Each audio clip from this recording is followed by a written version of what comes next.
My grandma had a tough life. She lost her first husband in the First World War, and she lost her second husband in the Second World War. She raised 10 kids, mostly alone, and one of her sons, Uncle Leslie, was brutally murdered by Russian soldiers.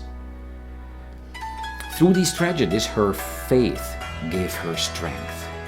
She believed that God thought of everything and God will take good care of her. She cheerfully continued with the mission in her life and kept the family together. I remember my grandma as a happy person. When I was a little kid, I often saw her praying in front of the statue of Saint Anthony. Now recently, I've met a young guy who is quite the opposite of my grandma. He makes the impression of an abandoned orphan who is left to fend for himself. He believes that his life is shaped by random events and he has no control over that. He's drifting aimlessly, no sense of direction. Although quite jaded, he still wants to maximize the fun in his life,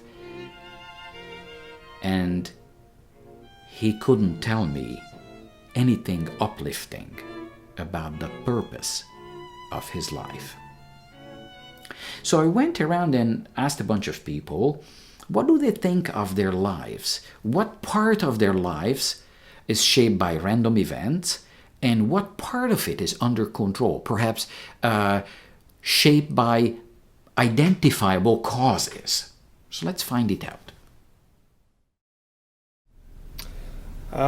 It's a great question. I think that I don't particularly have the genetic makeup to really fully understand if God has a set path for me, but I'd like to think that there is one, and that anything that comes my way that might convince me to deviate from that path, I can still use my free will to get back on it, and that things are not random at all.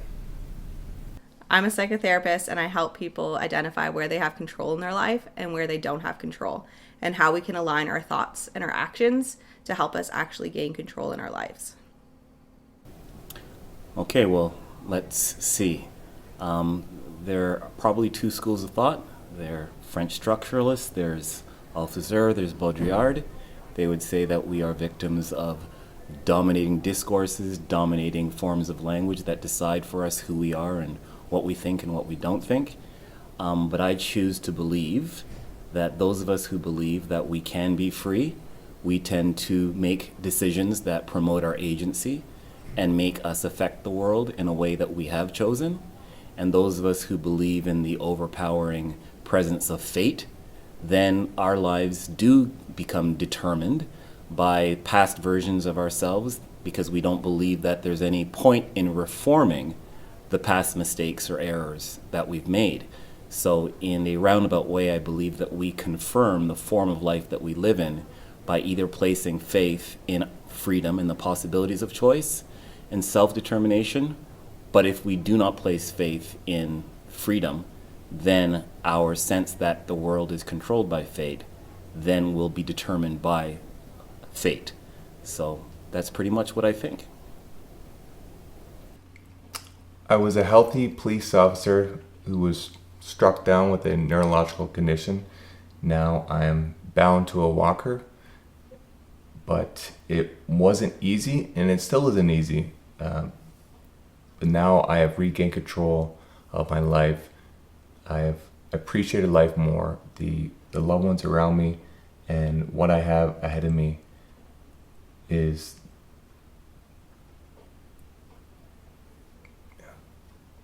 You know what? There are times in our lives, in my life, that we've faced challenges. And we've all felt a sense of instability. So take time for yourself. Embrace your mind, body, and spirit. in a moment of silence. And you know what? At the end of the day, when you're walking alone, you'll find that your best friend on either side of you, they're not there, but your best friend is yourself. Huh. I don't know. I don't think I have an answer.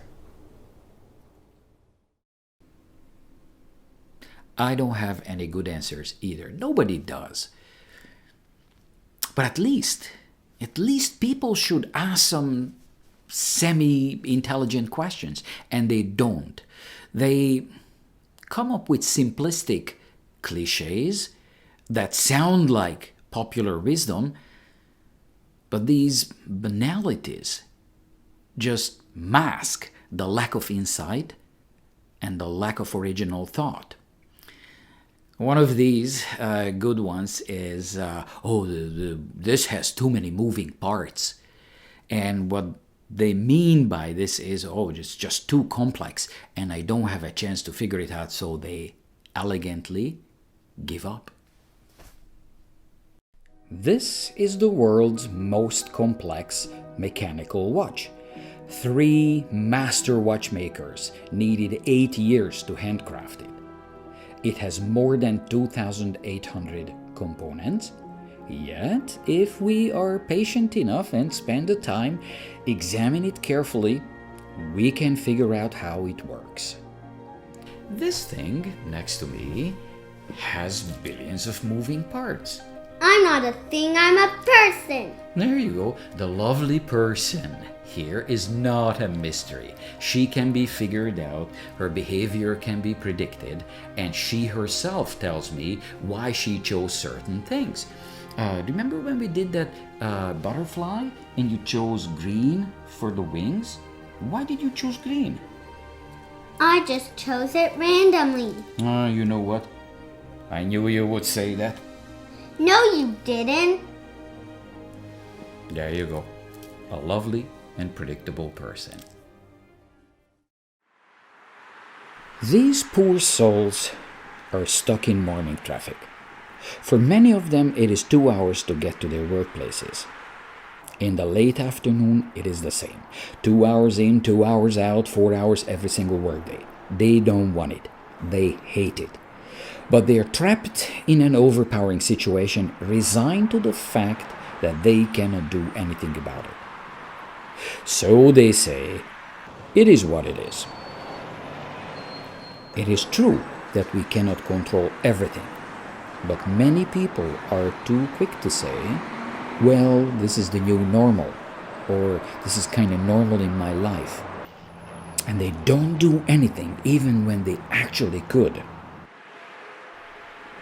It should be a good personal habit to ask, what is what causes what, and why is this thing happening?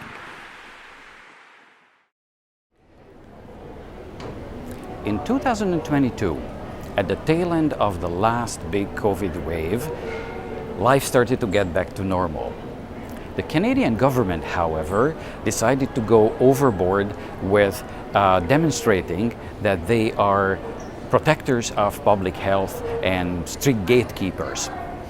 Here at Toronto International, they created a dystopian bubble. Absolutely everybody at international arrivals was mercilessly nose-swabbed. Hired security in full protective gear was marshalling the crowd, herding everybody, corralling everybody, and people ended up in these little cubicles. No smiles, no faces, no human feeling. People felt like diseased livestock. After their flight, they needed to endure 2 hours of this ordeal.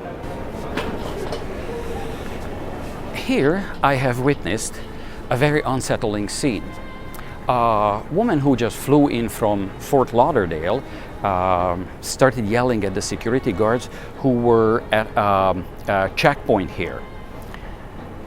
She was screaming at the top of her lungs, and Basically, she said that what's in there is Nazi Germany.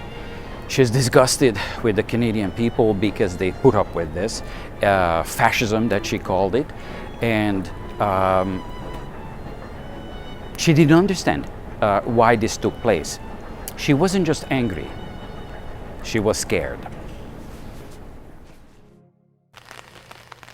Well, I want to make it black and white, a little bit simplistic on purpose. There's going to be conflict between sheep people and lovers of freedom.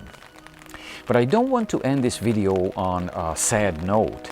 I don't want to sound like a chicken licking, ooh, the sky is falling. I give you a recommended reading material. No, it's a mandatory reading material. Andrew Clements' Frindle. You read that and you know that there is hope.